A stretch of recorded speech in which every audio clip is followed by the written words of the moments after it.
Hello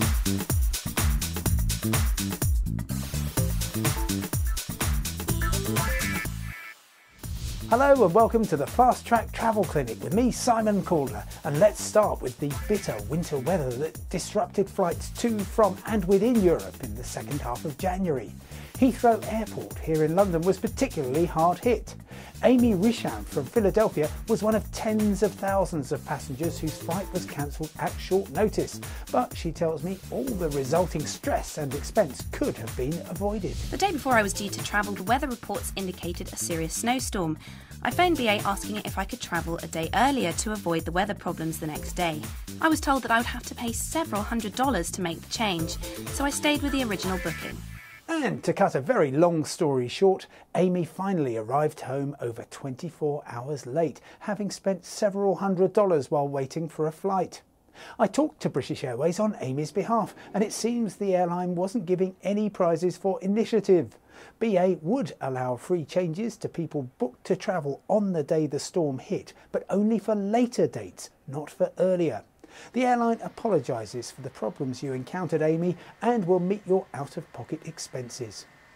Gabby Riley had a less stressful experience. She was just leaving her home in London to go to Heathrow when she received an SMS message saying her flight to Geneva in Switzerland had been cancelled. I had pre-booked car rental at Geneva and immediately called to cancel, but I was told the minimum charge was for 3 days rental. Since my booking was only for 48 hours, I lost all the money I'd paid, nearly $200. What's my options? Gabby, had you booked the flight and car hire in a single transaction, then you get a refund in full. But the rental broker you used is taking the view that the vehicle was there and the fact that you weren't was unfortunate but not its responsibility. Check the small print of your travel insurance policy, which may possibly offer some compensation, and if that doesn't work, then talk to the airline.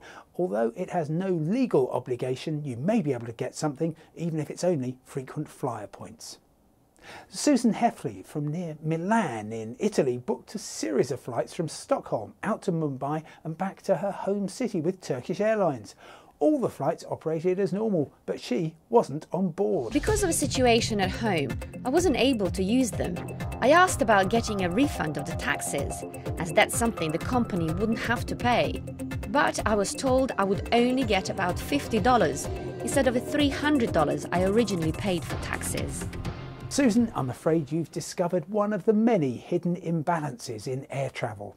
In common with other carriers, Turkish Airlines adds a fuel surcharge, typically $240, as a carrier-imposed fee, alongside genuine government taxes and airport charges.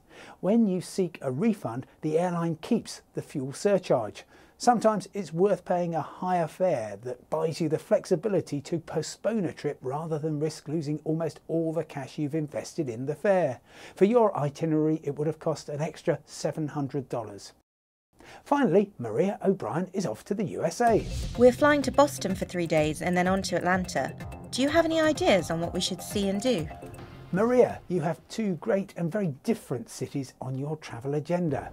Boston makes a strong claim to be the birthplace of American independence, and the best way to learn the fascinating story of rebellion against the British is to walk the Freedom Trail, a red stripe on the sidewalk that takes you to the meeting halls and churches where a nation was born.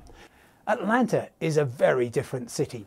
Dr. Martin Luther King's childhood home and the Ebenezer Baptist Church where he preached are now a National Historic Site and a shrine to the man who 50 years ago made the momentous "I Had a Dream" speech.